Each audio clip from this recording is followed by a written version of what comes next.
الحمد لله رب العالمين والصلاة والسلام على سيد المرسلين محمد وعلى آله وأصحابه أجمعين أما بعد رب اشرح لي صدري ويسر لي أمري واحلل عقدة من لساني يفقه قولي۔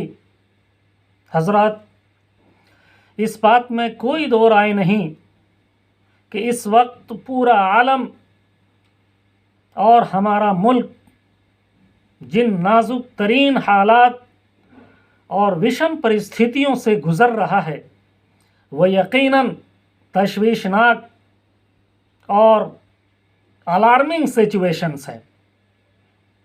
ایک عجیب صورتحال اور کیفیت ہر طرف چھائی ہوئی ہے۔ دیش کی سیاسی فضا میں رواداری کا فقدان، انٹالرنس اور مفاد پرستی نے مضبوطی کے ساتھ اپنی جڑیں جما لی ہیں۔ میجورٹی اور مائنورٹی، اکثریت اور اقلیت کے واضح اور اسپشٹ انتر کے ساتھ ملک کی سیاست ایک ایسی اندھیری راہ کی طرف گامزن ہے، رواں دواں ہے، جہاں جسٹس اور ہیومن رائٹس، انصاف اور حقوق انسانی، مانوادھیکار کی بات کرنا بے معنی اور ویرتھ سا ہو گیا ہے۔ دیش کی پیسفل ایٹماسفیئر اور پرامن فضا میں مذہب اور ذات پات کا زہر گھولا جا چکا ہے۔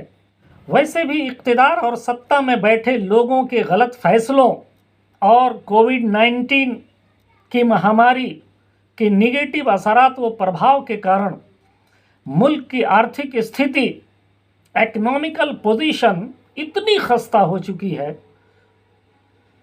کہ دن پرتی دن بے روزگاری اور مہنگائی بڑھتی جا رہی ہے، جس کے چلتے کرائم و جرائم کا گراف بڑھ گیا ہے، جو یقیناً ملک کے مستقبل کے لیے تشویشناک ہے۔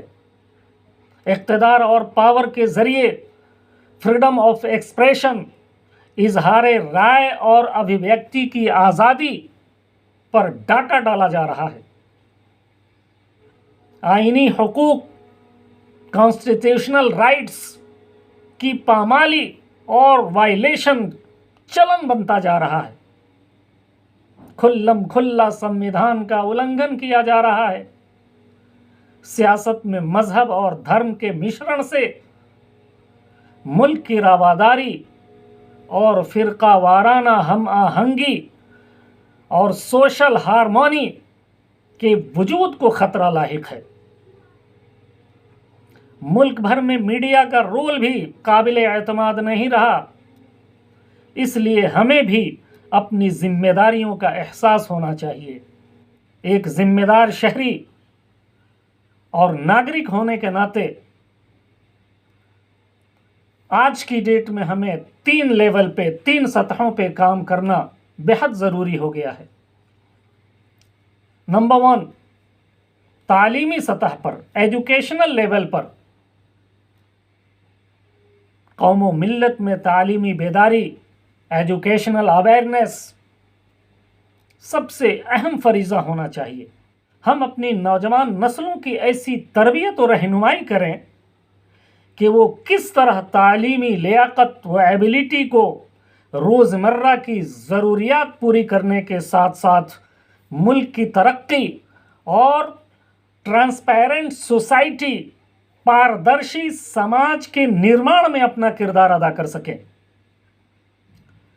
دینی تعلیم کے ساتھ ساتھ نوجوانوں کو پروفیشنل کورسز کی طرف راغب اور انکریج کریں۔ جاب اورینٹڈ کورسز کی اہمیت سمجھاتے ہوئے انہیں صحیح کیریئر کے انتخاب میں رہنمائی کریں۔ تعلیمی اداروں اور ایجوکیشنل انسٹیٹیوشنز کو اس طرف دھیان دینے کی اشد ضرورت ہے۔ کیریئر کاؤنسلنگ کی بہت ضرورت ہے۔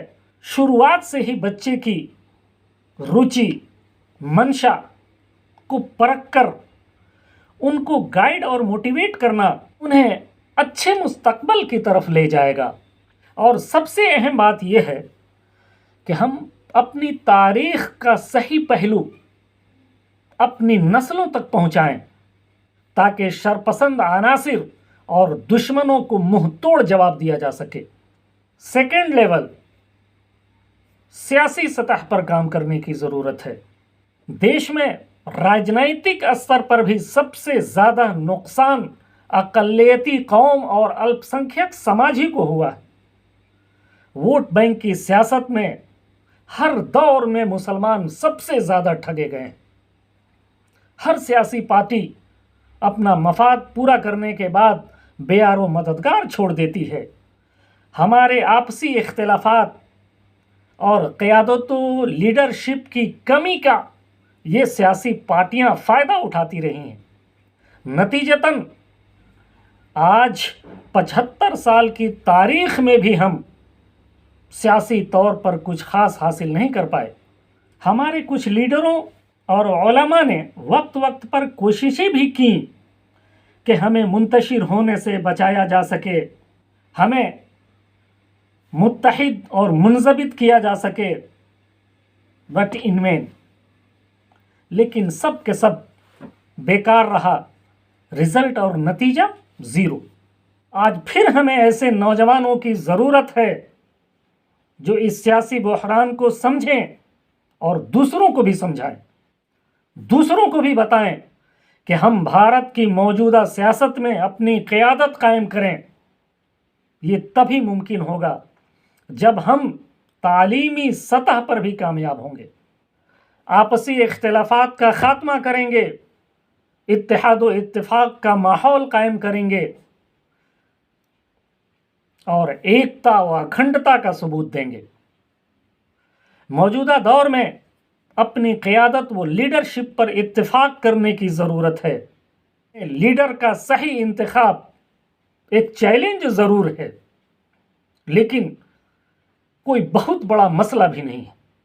ہمیں نوجوانوں اور اسٹوڈنٹس کے درمیان بھارت کی سیاست میں دلچسپی لینے اور اپنی قوم کے لیے سیاسی نظام میں اپنی حصہ داری اور بھاگیداری مضبوط کرنے کی بھی رغبت دلانی چاہیے۔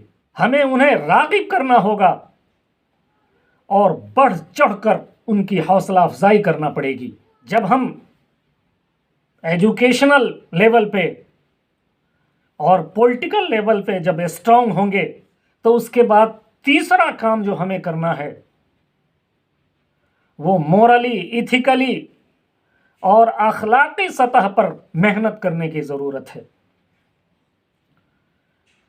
کسی بھی ملک اور قوم کی تعمیر و ترقی میں ایک با اخلاق اور ویل مینرڈ قوم کا بہت بڑا ہاتھ ہوتا ہے۔ اخلاقی طور پر مضبوط قومیں ہی ترقی یافتہ کہلاتی ہیں۔ ہمیں اخلاقی اقدار اور مورل ویلیوز کے اعتبار سے مضبوط بننا پڑے گا اور اس کو اپنے نظام تعلیم کا بنیادی اور اہم حصہ بنانا پڑے گا۔ اپنے بزرگوں، علماء کرام اور قائدین کا احترام اور ان کی تعظیم کو اپنا شیوا بنا کر ہمیں ایک با اخلاق ملت کا حصہ بننے کا حق ادا کرنا پڑے گا۔ دور حاضر کی سب سے اہم ضرورت ہے کہ بچوں میں اخلاقیات کے درس کو یقینی بنایا جائے اور نیتکتا کا پاٹھ ضرور پڑھایا جائے۔ ان میں اسلامی تعلیم و تربیت کی دلچسپی پیدا کریں، معاشرے کے ساتھ تال میل اور برے حالات اور وشم پرستھتیوں میں خود کو تیار اور ثابت کرنے کی صلاحیت اور ایبیلٹی پیدا کرنے کا درس دیں۔ اس سلسلے میں ہمارے علماء کرام، دانشوران اور قائدین اپنی اپنی ذمہ داریوں کا احساس و ادراک کرتے ہوئے بنیادی اور اہم کردار ادا کر سکتے ہیں۔ اس لیے آج ہم ہر ایک کو دعوت دیتے ہیں کہ آپ جہاں پہ بھی ہیں، آپ کے پاس جو بھی ریسورسز ہیں، آپ کے پاس جو بھی سنسادھن اور وسائل ہیں، ان وسائل کا استعمال کرتے ہوئے ان 3 سطحوں پہ ضرور کام کریں۔ اگر ہم ان 3 سطحوں پہ کام کرنے لگیں گے تو انشاءاللہ ثم انشاءاللہ اللہ تبارک و تعالی ہمیں عزت و سربلندی سے نوازے گا اور پھر ہم بھی باوقار اور ترقی یافتہ قوم بن جائیں گے۔ اللہ تبارک و تعالی ہم سارے لوگوں کو عمل کی توفیق عطا فرمائے۔